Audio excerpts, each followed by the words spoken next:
Hello and welcome. This is Cheryl. Thank you so much for joining me today. Today I'm card making with Kit using the new March 2026 Love from Lizi Blush and Bloom Kit. I love how packed these kits are. They have so many different goodies in them. And the great thing about working with kits is all of the items coordinate with each other. I also have a couple add-ons that I'm using in this video from Love from Lizi. I have created I'm going to create 4 cards in this video, and I also have a video on the Love from Lizi channel where I'm also creating 4 more cards. So if you're wanting more inspiration after this, you can check those out there. So first we have a package of pre-printed die cuts.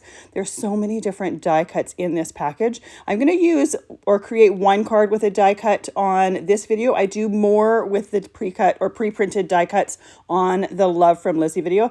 But they're absolutely beautiful. They're perfect for spring, and I'm creating 8 cards total between the 2 videos, but there are so many more die cuts left over, so you can create a ton of different cards or creations with it. This is the 6-inch paper pack. There are 12 single-sided pattern papers there. Absolutely beautiful, and I do use them for the backgrounds for all of my cards because they were just so gorgeous. I couldn't not use them.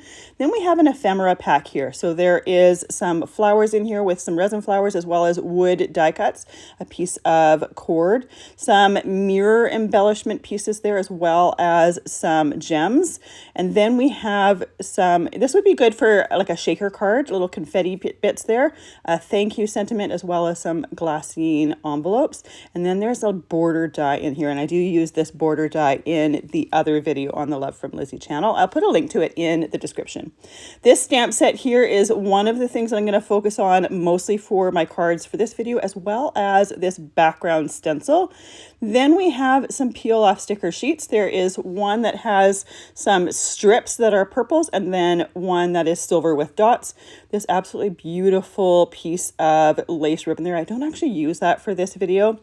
I'm going to save it for a future project. And then some solid color cardstocks that coordinate with the printed papers. I'll use some of them for this video, but I do use just some white cardstock from my stash to create my card bases. So that is the contents to the kit. And like I said before, the thing that's so great about kits is you have a bunch of different pieces that coordinate perfectly together. One of the add-ons that I'm going to be using in this video are these stitched arch dies, as well as this oyster pearl embossing powder. So anytime I'm working with a kit that has printed papers and embellishments with it, the very first thing that I love to do is organize my projects. I pick out how many card bases I'm going to be using, pick and choose printed papers or solid cardstocks to go with that, and then I start to layer things together so that when it comes time to assembly, it's really, really easy to do.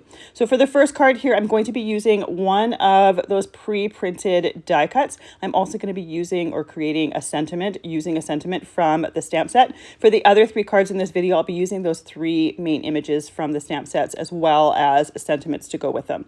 So I have an arch die cut here from some white cardstock. I'm going to use one of the sentiments that I think goes really well with the die cut that I chose. Now this card easily can be changed up with any of the die cuts in the pack, and I am just using some dark green cardstock from my stash. I've used up the rest of the green that came in this kit with my other video and some of the different layers that go on some of my cards.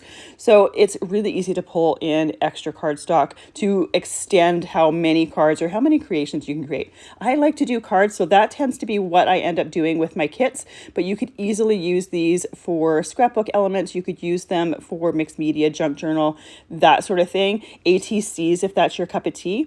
So I'm going to start by heat embossing my sentiment with that oyster pearl embossing powder. I used my stamp positioner to stamp that image and then stamped it with some Versamark ink in order to let that oyster pearl embossing powder stick to it, and then use my heat tool in order to melt that powder. I'm using 2 distress inks for my ink blending for the different cards that I'm creating. So for the green there, I'm using Bundled Sage. For the purpley pink color, I'm using Victorian Velvet. I thought this Victorian Velvet worked well because there's some cardstocks or some of the printed papers that have a little bit of a pinky tone to them, but you could also use shaded lilac, or if you prefer other dye-based inks for your ink blending, I'm sure you can find a color that would work. There's different color tones in the printed papers, so you can pick and choose which of those color tones you want to work with. For the green mat for my card, I have a piece here that is trimmed to 4 1/8 by 5 3/8, and then I trimmed my printed papers to 4 inches by 5 1/4 inches. I wanted to see as much of that printed paper as possible. I'm using the arch pieces for a base for my pre-printed die cuts here, and then for my other cards, I'm going to be using it for my stamped images. So I want to still be able to see that printed paper behind it. So once I have those layered together, I'm going to add a little bit of stickles on the die cut here. Sometimes when we're working with pre-printed papers or die cuts, I find they can be a little bit flat. They're beautiful, but there's not much texture to them. So I always love to add stickles. Sometimes I'll use glossy accents. Sometimes I'll use a sparkle gel pen, just to add a little bit of shimmer, a little bit of sparkle, a little bit of shine, just to give the card some texture so that there's something to catch the light when you're looking at it. And so for this card, I'm just adding dots of it to the wisteria on the little arch there, and then I'll let that completely dry. The glue will dry up and we'll just have some beautiful sparkle and texture from the stickles there. I use the Stardust one. It's opalescent, iridescent. It doesn't have any color to it, but it does add that sparkle and that texture. So I'm going to create 3 different images for my next 3 cards. I'm going to do all the images at once, all the die cutting at once, and then we'll start to ink blend and assemble the card. So I'm positioning my stamps here. Now, this is a stamp set that is a new one. So the first thing I like to do with clear stamp sets is use a white eraser over the stamping surface. It just removes any possible manufacturing residue and helps the stamp take ink just a little bit better. This only needs to be done 1 time. So even if I'm only using 1 stamp from a set, I just do the entire set so that when I go back to use it the next time, I know that that is done. And I just have the same white eraser sitting on my desk that I use for stamps. So I don't use it for anything else. I just use it for the stamps. So once I have my stamps positioned here, and I like to use a stamp positioner so that I can stamp it multiple times and make sure that that stamped image is going in exactly the same place. Make sure that I have a crisp and complete stamped image. I did use some embossing powder tool on here, and then I'm stamping it with some embossing ink because I'm going to heat emboss with that oyster pearl embossing powder, and then I'm going to ink blend around it. So it's going to be like an emboss resist technique, but we're just doing a little bit of ink blending. This would be beautiful too to do on watercolor cardstock and then watercolor around it, and then you would have the resist from the embossing powder, and it really does have a beautiful pearl oyster finish to it that I think it's just beautiful, and it goes really well with these printed papers. So I did the bike first with a few of the butterflies, and for each one of them, I'm also choosing one of the sentiments from the set. I love that there's several different sentiments to pick and choose from. And now we're ready to go to the next image. Now I'm doing the embossing with embossing pearl or the oyster pearl embossing powder. You can really do it with whatever color you wanted, but I thought it would look nice to have the white images with the ink blended background, and then I'm going to use some dye-based marker just to color in some details. So once again, using that embossing powder tool on my paper, I want to make sure that when I do my embossing that embossing powder only sticks to that embossing ink. Once I've stamped my image a couple times, I can put it onto my scrap piece of paper and pour that powder on there. The thing I love most about embossing is embossing powder comes in so many different colors, shades, metallics now, and when you're using it, you just put it on pour it right on a piece of scrap paper that goes right back in the package. So there's very little waste to it, and embossing powder lasts a long time. So I know I've had some that I've had for years. Some I go through faster than others, just depends on personal preferences. But I love the different looks that you can get with it and the different finishes that you can get with it.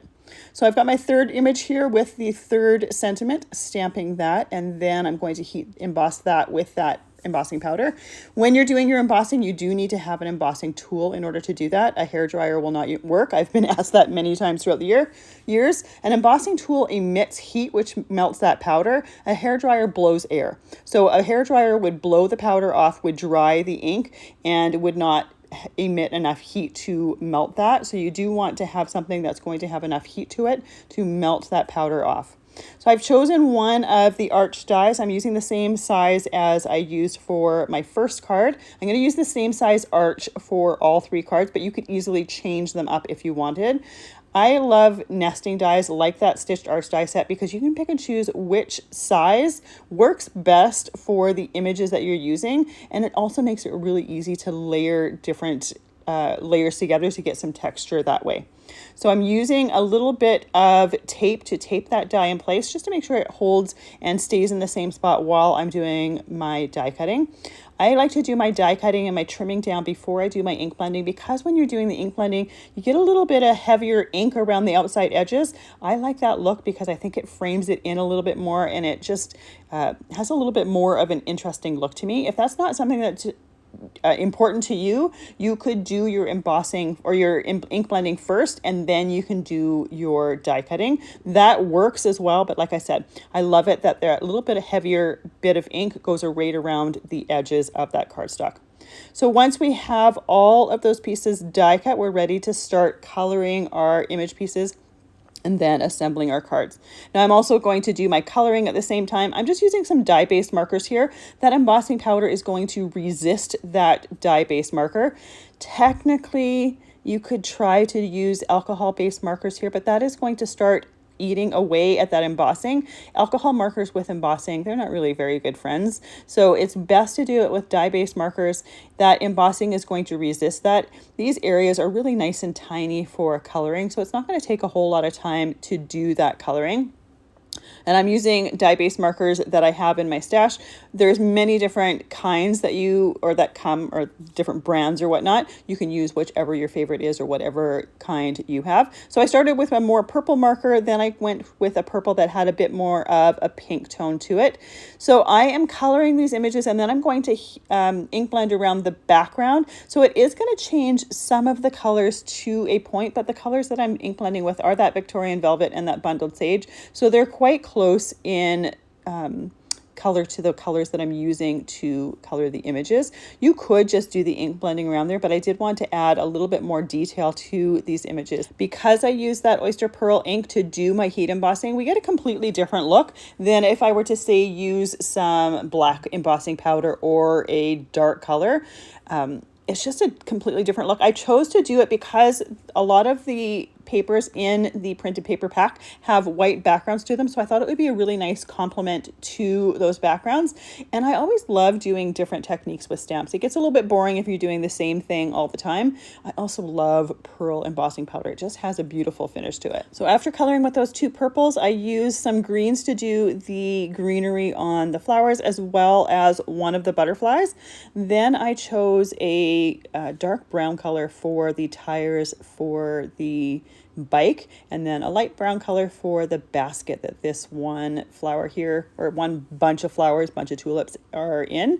There's also a little basket on the bike, so I'm going to use this lighter brown for that. And obviously you can pick and choose and change the colors to suit what you like. I chose colors that were in the printed papers, so all of the color tones that I chose were ones that were going to go in there because I knew I was going to use those printed papers on the background. You could easily use these stamps with other papers and not have to worry about matching those colors. Now, before I go on, I want to make sure that I don't have any of that dye-based ink on top of the embossing. If by chance there is any of that, it's going to smear when I start to do my ink blending. So easiest way to make sure that that's not the case is using a paper towel on top of each of those images, just pressing down. If there's any dye-based ink, it's not going to dry on that embossing, so it's just going to get absorbed with that paper towel. It's just to make sure that I have a nice clean image here. Now for the bottom of this image, I'm using that Bundled Sage. For the top, I'm using that Victorian Velvet. And I know we don't really have skies that are that pinky purple color, but I didn't really want to introduce more colors to it. Easily you could add, or you could change up the colors. If you wanted to have a blue sky to it, you absolutely could. I wanted to keep with the colors that were in the printed papers. For the next image here, I have that basket of tulips. I'm using those same two colors and using that stencil on top of it. So we're going to get that pattern to the background. When I'm doing that ink blending, I'm trying to avoid that image. I'm obviously going to go over it a little bit, but I'm not making sure to go completely over it. I'm making sure that I'm not really changing the colors of it. After doing that stenciling, I wanted to tone it down just a little bit. So I went back over that background without having that stencil on top of it so that we kind of have a two-tone stenciled background there, to make sure that we still see that pattern, but it doesn't detract from that image. For this last one here, I'm going to do a combination of those two. So I'm going to start with ink blending the bottom with that green, the top with that pinky purple, and then I'm going to put that stencil over top, but I'm going to concentrate the stenciling around the outside of the arch. It ends up going a little bit closer to the image than I had intended, but I'm also using really large ink blending brushes. I'd have a little bit more control if I used smaller ones, but I do like the larger ones for backgrounds because you can control how much ink you put down. It puts a light amount down unless you're pressing a lot heavier or taking a lot more ink from the pad. So I like being able to control and having that control over how much ink I'm putting down.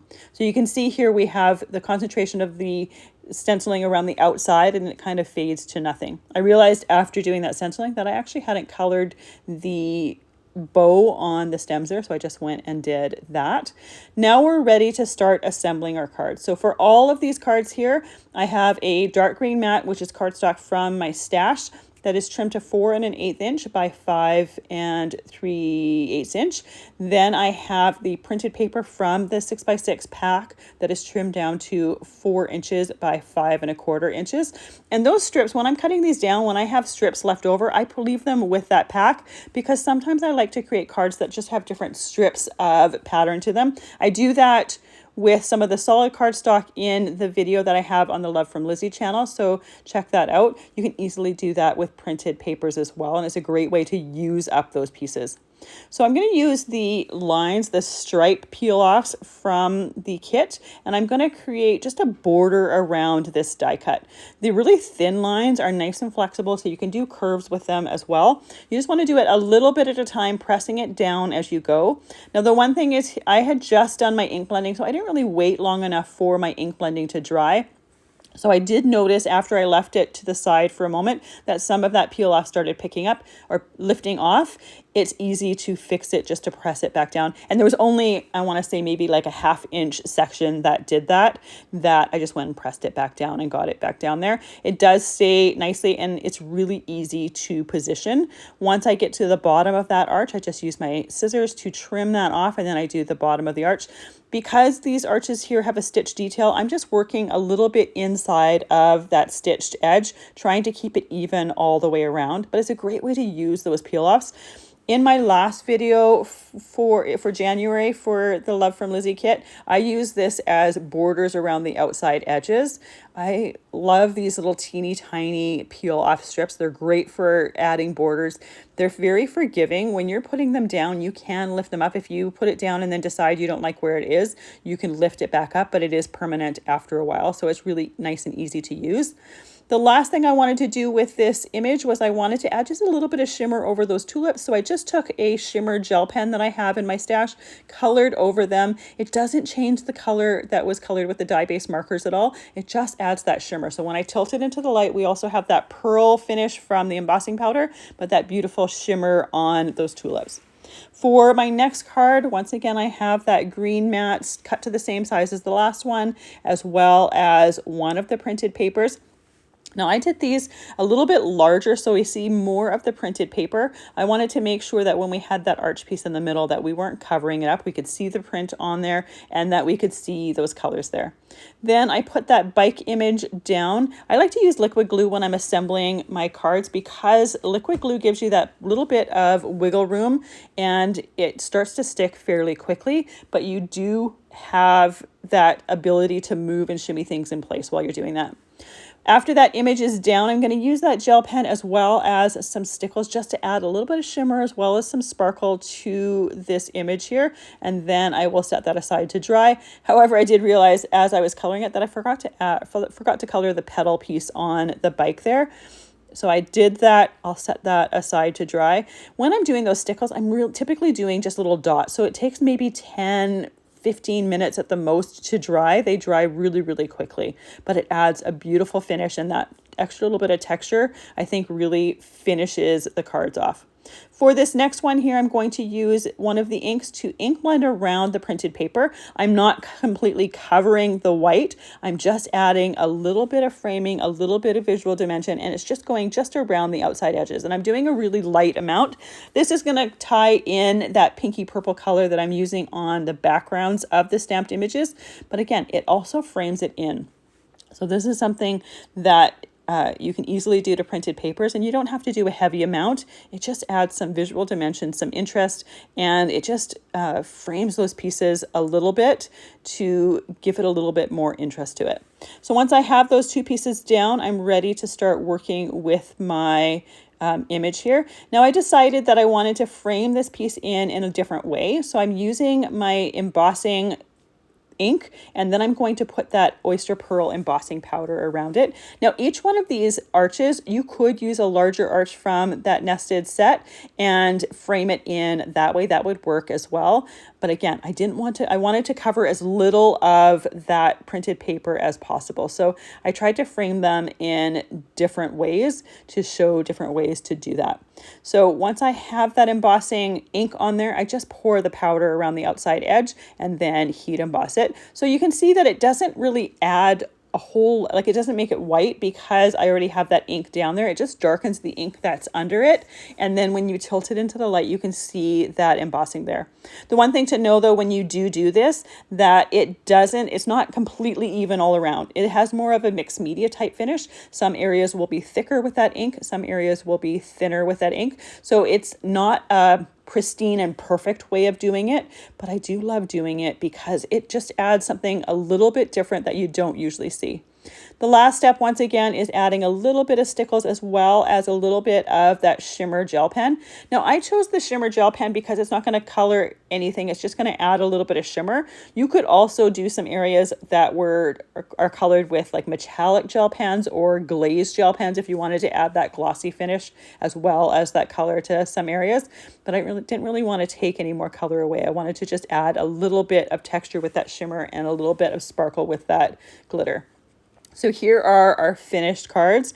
Very, very simple cards to do. And for more inspiration, go check out the video on the Love from Lizi channel because it uses this exact same kit. And again, the only thing extra that I add is the ink from the ink blending. That's the corner there where the peel off lifted up just a little bit as it was laying there, but it was easy to push right back down and get it right in the right spot.